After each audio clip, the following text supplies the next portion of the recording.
Hello friends, Anika classes में आप सभी का स्वागत है। फ्रेंड्स, हम अपनी सीरीज PYQ सीरीज़ कर रहे थे, जो PGT फीमेल की हम कर रहे थे। फ्रेंड्स, ये क्लास मुझे कल बीच में ही कुछ इम्पोर्टेंट काम की वजह से रोकनी पड़ गई थी। फ्रेंड्स, हम अपना यहाँ पर क्वेश्चन कर रहे थे, हमने यहाँ तक कर लिया था। 2 क्वेश्चन मैंने वो जल्दबाजी में करा दिए थे, लेकिन हम उसको फिर से करेंगे। फ्रेंड्स देखो, भाषा विज्ञान भाषा की उत्पत्ति, उसकी बनावट, उसके विकास, उसके ह्रास की वैज्ञानिक व्यवस्था करता है। यह किसके द्वारा लिखा गया वाक्य है, यानी कि वाक्य भाषा से संबंधित किसका है? तो डॉक्टर श्याम सुंदर दास का वाक्य है।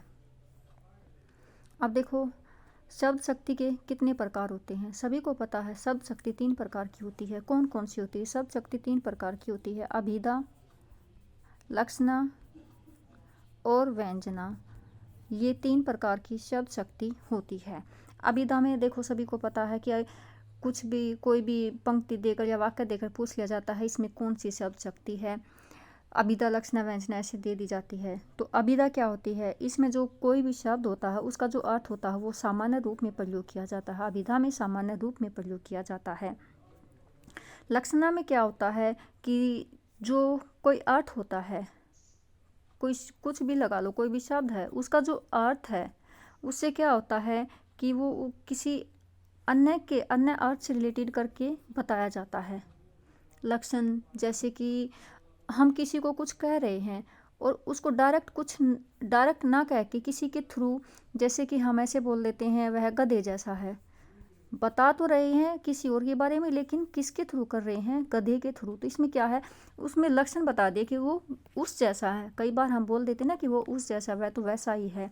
तो वो क्या होती है, उसमें लक्षण यानी कि सेम लक्षण बता दिए जाते हैं कि उसके लक्षण तो इस तरह के हैं। इसमें क्या होता है, लक्षणा शब्द शक्ति। अब है व्यंजना। व्यंजना में देखो क्या होता है, व्यंजना में जो वाक्य होता है अभिधा की तरह वाक्य तो बिल्कुल साधारण होता है, लेकिन जो सुनने वाला है या जो पढ़ने वाला है वो क्या करता है, उस वाक्य का जैसे एक बात के कई मीनिंग होते हैं, उसी तरह से व्यंजना शब्द शक्ति है कि जो वाक्य तो साधारण होता है लेकिन सुनने और पढ़ने वाला क्या होता है, उसके भिन्न भिन्न अर्थ निकाल लेता है। भिन्न भिन्न अर्थ निकाल लेता है, वो हमारी व्यंजना होती है। तो शब्द शक्ति के 3 भेद होते हैं: अभिधा, लक्षणा और व्यंजना। नेक्स्ट क्वेश्चन है, निम्न में से कौन सा भाषा विज्ञान का विभाग नहीं है? भाषा विज्ञान का विभाग ध्वनि विज्ञान, सवनिंग, पद, ये तीनों भाषा के हैं, लेकिन पदार्थ विज्ञान जो है भाषा विज्ञान का विभाग नहीं है। नेक्स्ट क्वेश्चन है, निम्न में से दृश्य और श्रव्य माध्यम कौन सा है? तो जो दृश्य भी है और श्रव्य भी है, आलेख, विज्ञापन, रेडियो, ये तीनों नहीं। दूरदर्शन जो है इसको हम देख भी सकते हैं और सुन भी सकते हैं। नेक्स्ट क्वेश्चन है, निम्न में से पुरुषोत्तम दास टंडन के साथ और किस लेखक ने पत्तर पत्राकर नामक पुस्तक लिखी? देखो, पुस्तक का नाम भी दिया हुआ है, पत्तर व पत्राकर। पहले किसने लिखी? पुरुषोत्तम दास टंडन ने। पुरुषोत्तम दास टंडन की पुस्तक क्या है? पत्तर व पत्राकर। लेकिन इसी नाम से इसी पुस्तक को और किसने लिखा था? कमला त्रिपाठी ने। हमारे हिंदी साहित्य में बहुत सी ऐसी रचनाएं हैं जो एक ही नाम से लिखी गई हैं, लेकिन क्या होती है, उनकी विधा जो होती है वो अलग अलग होती है और अलग अलग रचनाकार ने लिखी होती है। तो पत्र व पत्राकार पुस्तक पुरुषोत्तम दास टंडन ने भी लिखी है और कमलापति त्रिपाठी ने भी लिखी है। नेक्स्ट क्वेश्चन है, रति, हास, शोक आदि स्थायी भावों को प्रकाशित या व्यक्त करने वाली आश्रय की चेष्टाएं क्या कहलाती हैं? अनुभाव कहलाती हैं। नेक्स्ट क्वेश्चन देखिए, जो अब ये क्वेश्चन है ये किससे हैं? जो जनसंचार की पुस्तक है उसमें से क्वेश्चन लिए हुए हैं। साक्षात्कार के सामान्य नियमों के अनुसार दिए गए विकल्पों में से कौन सा विकल्प गलत है? यानी कि जो साक्षात्कार के जो नियम होते हैं उनसे में से एक नियम कौन सा नहीं है? प्रस्तुत साक्षात्कार के संबंध में भेंट नायक को अपना उद्देश्य स्पष्ट करना चाहिए, बिल्कुल सही है। जिसका साक्षात्कार लेना हो उससे मिलकर अथवा दूरभाष से संपर्क स्थापित कर तिथि, समय, स्थान। सबसे पहले तो हम उससे यही तो पूछेंगे कि हम कब आप साक्षात्कार कब दे सकते हो, समय क्या हो सकता है, तो ये भी सही है। ऐसा नहीं कि डायरेक्ट किसी को बुलाया, आ जाओ और अपने के बारे में बताकर जाओ। साक्षात्कार के दौरान साक्षात्कार देने वाले व्यक्ति की जाति नहीं, धर्म नहीं, ऐसा बिल्कुल भी नहीं होता, ये गलत है। साक्षात्कार के समय में दोनों का प्रसन्नचित्त एवं सहज होना आवश्यक है। यानी कि जो बोल रहा है उसके बारे में पूछ रहा है, जो अपने बारे में बता रहा है, दोनों का प्रसन्नचित्त होना सहज आवश्यक है। इनमें से किस समाचार पत्र के संपादक बाल मुकुंद गुप्त नहीं थे? हमें ये बताना, बाल मुकुंद गुप्त किसके नहीं थे? संजीवनी, हिंदी बंगवासी, भारत मित्र, अखबार चुनार, इनके बाल मुकुंद गुप्त थे, लेकिन संजीवनी पत्रिका के बाल मुकुंद गुप्त नहीं थे। इसमें एक दुख भारत मित्र पत्रिका है। जो पत्रिकाएं हैं वो भी अलग अलग युग में बांटी गई हैं, उनको हम देखेंगे। और जो भारत मित्र पत्र है, एक तो बाल मुकुंद गुप्त लिखी थी, एक ही दूसरी और लिखी थी, रुद्रदत्त द्वारा भी लिखी गई है भारत मित्र पत्रिका। नेक्स्ट क्वेश्चन देखिए, निबंध लेखक अपने मन की प्रवृत्ति के अनुसार स्वच्छंद गति से इधर उधर फूटी हुई सूत्र शाखाओं पर विरसता चलता है, यह किसके द्वारा लिखित वाक्य है? निबंध लेखक अपने मन की प्रवृत्ति के अनुसार स्वच्छंद गति से इधर उधर फूटी हुई सूत्र शाखा पर विरसता चलता है, ये किसके द्वारा है? आचार्य रामचंद्र शुक्ल के द्वारा कहा गया है। हिंदी, देखो क्वेश्चन आ गया, हिंदी पत्रकारिता का पहला चरण कब से कब तक का है? जो हिंदी पत्रकारिता है इसको भी अलग अलग युगों में बांटा गया है, और इसकी शुरुआत कब से मानी जाती है? तो जो भारतेंदु युग है भारतेंदु युग है, उसी से क्या है, हिंदी पत्रकारिता की शुरुआत मानी जाती है। तो 1826 से 1873 तक मानी जाती है। अब देखो इसमें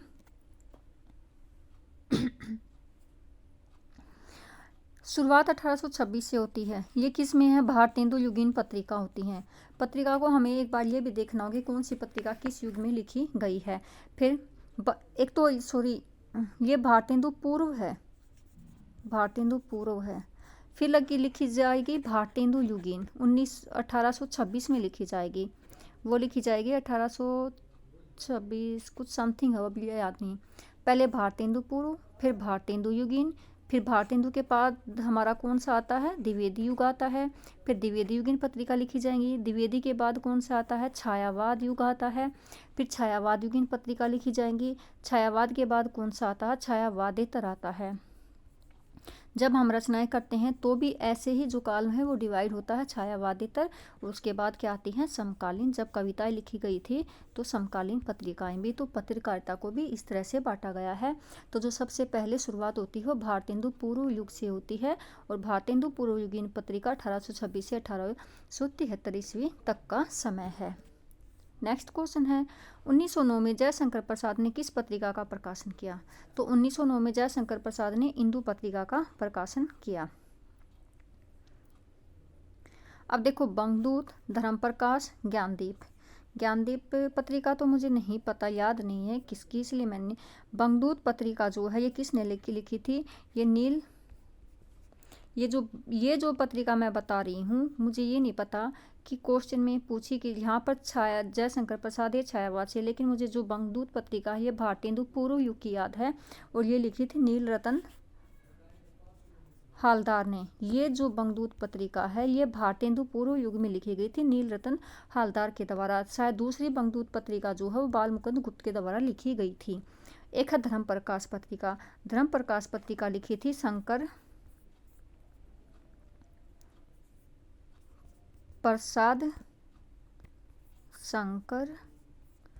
प्रसाद भार्गव द्वारा लिखी गई थी धर्म पत्रिका। ज्ञानदीप मुझे याद नहीं, तो इसका आंसर हो जाएगा 1909 में जयशंकर प्रसाद ने लिखी थी। और अब हमें जयशंकर प्रसाद है तो हमें पता जयशंकर प्रसाद किस में थे? छायावाद युग में थे। तो ये कैसी छायावाद युगीन पत्रिका है। नेक्स्ट क्वेश्चन है, छंद में नियमित वर्ण या मात्रा पर सांस लेने के लिए रुकना पड़ता है, इस रुकने के स्थान को क्या कहते हैं? तो यति कहते हैं। चारू चंद्र की चंचल किरणें खेल रही थी जलथल में, कौन सा अलंकार है? अनुप्रास अलंकार है। अब देखो, किस शब्द शक्ति की प्रतीति सबसे पहले हुआ करती थी? तो सबसे पहले जो शब्द आती है वो अभिधा आती है, उसके बाद लक्षणा आती है, और फिर व्यंजना शब्द शक्ति आती है। नेक्स्ट क्वेश्चन देखिए, जन रंजन मंजन दनुज मनुज रूप सुरभूप विशो बदर इव धरत उदर जोवत सोवत सूत में कौन सा अलंकार है? तो देखो इसमें अनुप्रास अलंकार दिया हुआ है। जन रंजन मंजन दनुज मनुज रूप, सही है। अनुप्रास में तो एक जैसे वर्ण की आवृत्ति होती है, तो इसमें अनुप्रास अलंकार है, उसमें मैं श्योर नहीं हूँ। बतरस लालच लाल की मुरली धरी लुका, ये बहुत ही इम्पोर्टेंट पंक्ति है। सोहे करे बोहिनी देन कहे नटी जाए में कौन से रस की अभिव्यक्ति हुई है? तो इसमें श्रृंगार रस की अभिव्यक्ति हुई है। राजनीति पत्रिका, आज जो पत्रिका है कैसी है? राजनीतिक पत्रिका है। कब प्रकाशित हुई? 1921 में हुई थी। तो इसके संपादक कौन है? स्वर्गीय बाबूराव विष्णु पराड़कर हैं। देखो पत्रिका दी है, समय सन भी दे दिया, और कैसी है? राजनीतिक पत्रिका है। नेक्स्ट क्वेश्चन, हिंदी के अनेक तेजस्वी पत्र जैसे भारत मित्र, सार, सुधा निधि, उक्ति व्यक्ति इत्यादि भारत में कहाँ प्रकाशित होते थे? तो ये सारे पत्र जो हैं कलकत्ता में प्रकाशित होते थे। भारत में पहला छापा खाना सन 1956 में कहाँ खुला था? तो सबसे पहले जो छापा खाना खुला था वो गोवा में खुला था, और 1556 ईस्वी में खुला था। नेक्स्ट क्वेश्चन है, निम्न वाक्य में कौन सी शब्द शक्ति है? रौनक गदा है। देखो अभी हमने शब्द शक्ति पढ़ी थी, तो देखो रौनक गदा है तो कैसी है? लक्षण है। लक्षण बताएं तो लक्षणा शब्द शक्ति हो जाएगा। नेक्स्ट क्वेश्चन है, किसी प्रयोग, जांच या पूछताछ के परिणाम को प्रदर्शित करने के लिए किस लेखन विधा का उपयोग किया जाता है? तो रिपोर्ट लेखन विधा का उपयोग किया जाता है। नेक्स्ट क्वेश्चन है, संचारी भावों की संख्या कितनी मानी गई है? तो संचारी भावों की 33 संख्या मानी गई है। जो संचारी भाव में कितने होते हैं? 33 होते हैं। एक 34वां संचारी भाव किसने दिया था? कवि देव ने दिया था। छल नामक संचारी भाव देव नामक कवि ने दिया था। पहले स्त्री मासिक पत्रिका का नाम क्या है? यानी कि जो पहली स्त्री मासिक पत्रिका, स्त्रियों के लिए जो मासिक पत्रिका निकलती थी वो कौन सी थी? वो बाला बोधनी पत्रिका थी। कवि वचन सुधा किसकी थी? भारतेंदु की थी।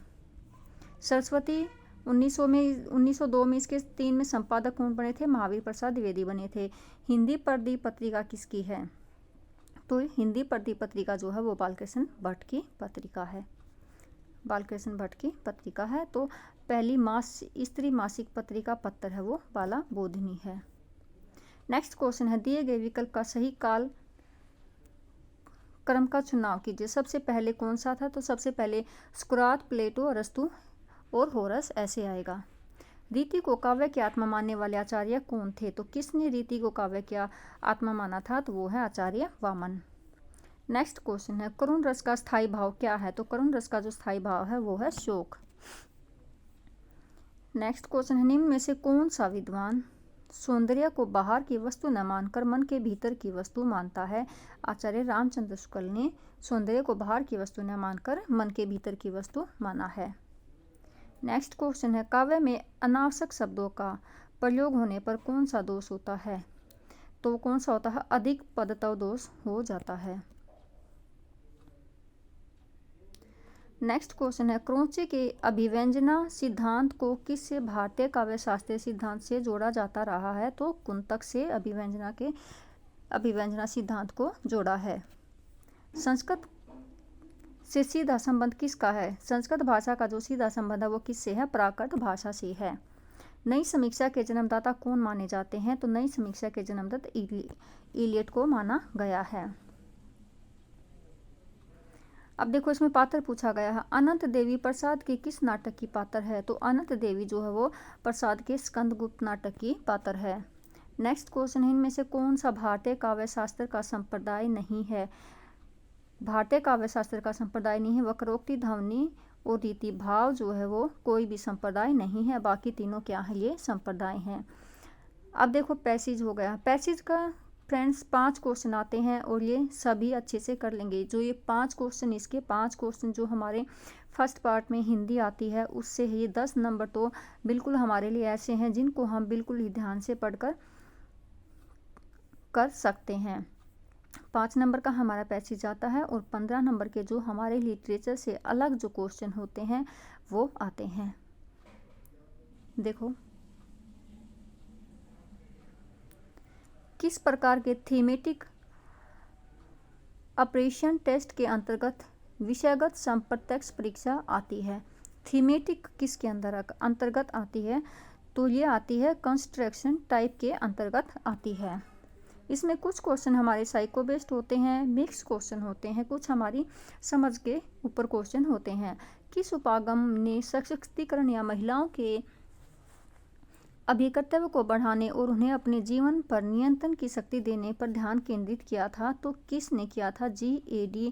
GAD की फुल फॉर्म भी पूछी जा सकती है, विकासात्मक उपागम में लिंग। तो GAD की स्पेलिंग भी पूछी जा सकती है और यहाँ पर इसे पूछा गया कि इसमें क्या है, महिलाओं को सशक्तिकरण, उनको आगे बढ़ाने के ओर क्या किया गया है, ध्यान केंद्रित किया गया है।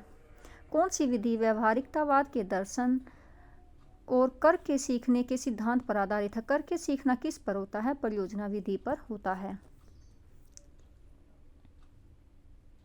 नेक्स्ट क्वेश्चन है, डैश नैदानिक परीक्षा का केंद्रीय कार्य है जिसमें केवल परीक्षा अंक के बजाय जो सीखा जा रहा है उसकी विस्तृत सामग्री पर ध्यान करना शामिल है। यानी कि उसमें परीक्षा के अंक कितने हैं उस पर ध्यान न दे करके उसमें सीखा कितना जा रहा है उस पर ध्यान दिया गया है। तो वो कौन सी परीक्षा है? वो है पुनर्भरण परीक्षा है।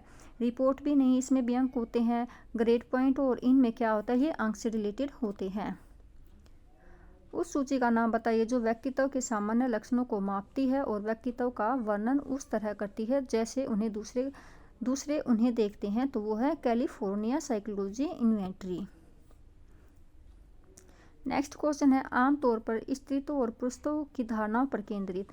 जहाँ पर स्त्री और पुरुष जहाँ पर धारणा आती है तो वो क्या होती है? लैंगिक भूमिका वहाँ पर होती है। नेक्स्ट क्वेश्चन, जो छात्र बोली जाने वाली या सांकेतिक भाषा का उपयोग करके संवाद करने में असमर्थ है उनके पास डैश सहायता और सेवाओं तक पहुंच है।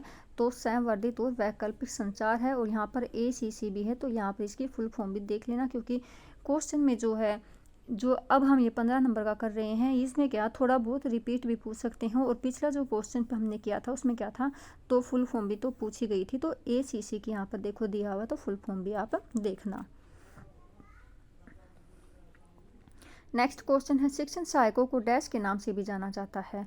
जो शिक्षण सहायक होते हैं, शिक्षण में जो सहायता करते हैं, उनको क्या कहा जाता है? छाया शिक्षक भी कहा जाता है।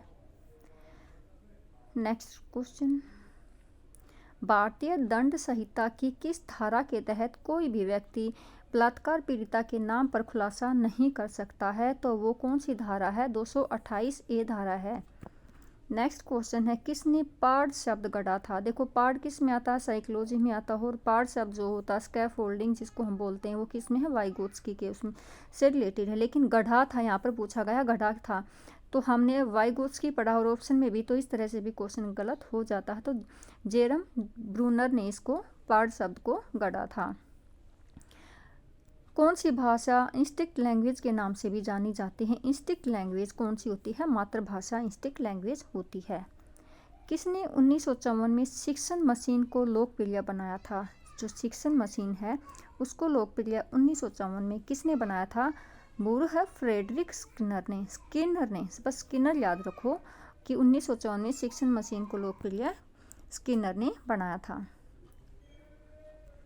नेक्स्ट क्वेश्चन है, समावेशी शिक्षा के किस मॉडल में छात्र को गैर विकलांगिक साथियों के साथ उचित विचार विमर्श प्रदान करने के लिए नियमित शिक्षा कक्षा? देखो, सभी बच्चों को अभी समावेशी शिक्षा का सभी बच्चों को क्या होता है, चाहे वो विकलांग हो चाहे वो नॉर्मल हो, एक साथ शिक्षा दी जाए।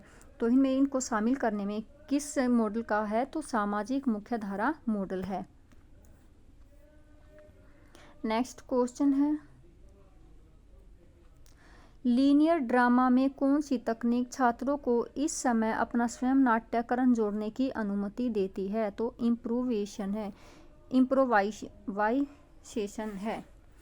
नेक्स्ट क्वेश्चन है, किस प्रकार के आकलन को अक्सर प्रामाणिक, व्यापक या प्रदर्शन आकलन कहा जाता है और आमतौर पर शिक्षक द्वारा सामग्री के बारे में छात्र की समझ को मापने के लिए तैयार किया जाता है, तो वो है वैकल्पिक आकलन। नेक्स्ट क्वेश्चन है, किस प्रकार के नाटक स्पष्ट शुरुआत मध्य अंत के साथ तैयार किए जाते हैं? तो जो लीनियर ड्रामा है उसको स्पष्ट शुरुआत मध्य अंत के साथ तैयार किए जाते हैं। नेक्स्ट क्वेश्चन है, किस प्रकार का पोर्टफोलियो प्रकृति में अधिक सारांशित है? तो उत्पाद पोर्टफोलियो जो वो प्रकृति में अत्यधिक सारांशित है। नेक्स्ट क्वेश्चन है, विचारों और शब्दों के बीच का संबंध अर्थ या डैश का स्रोत है? सिमेंटिक जो है वो विचार और शब्दों के बीच का संबंध का या अर्थ है। प्रथम भाषा अधिग्रहण के संदर्भ में 4 कौशल अक्सर डैश के क्रम में प्राप्त किए जाते हैं। 4 कौशल हैं। हम जब सीटेट टेस्टेट हमने एग्ज़ाम दिया होगा तब हमने चारों कौशलों को अच्छे से पढ़ा होगा। सुनना, बोलना, पढ़ना और लिखना, ये बिल्कुल क्या है, क्रम से हैं। भाषा का कौन सा कार्य दृष्टिकोण और मूल्य को व्यक्त करता है? तो जो मूल्यांकन कार्य है वो भाषा के दृष्टिकोण और मूल्य को व्यक्त करता है। तो फ्रेंड्स, ये था हमारा जो हमने अभी पीजीटी का फीमेल का जो दूसरा क्वेश्चन था मॉर्निंग शिफ्ट का, ये किया था। फ्रेंड्स, मेरी कोशिश ये रहेगी कि पीजीटी के जितने भी ऑनलाइन पेपर हुए हैं हर शिफ्ट के, चाहे वो मेल हो या फीमेल हो, मेरी कोशिश यही है कि फ्रेंड्स मैं हिंदी लिटरेचर के साथ साथ जो हमारी व्याकरण है हम उसको भी करेंगे और साथ में हमारे जो ये PYQ हैं हम इनको भी करते रहेंगे, क्योंकि इनसे हमें क्या है बहुत ज़्यादा मदद मिलेगी। तो अभी हम नेक्स्ट पीजीटी के जो ऑनलाइन एग्ज़ाम है नेक्स्ट देखेंगे, मेल है या फीमेल है, उसके साथ फिर हम दोबारा मिलेंगे। Thank you friends.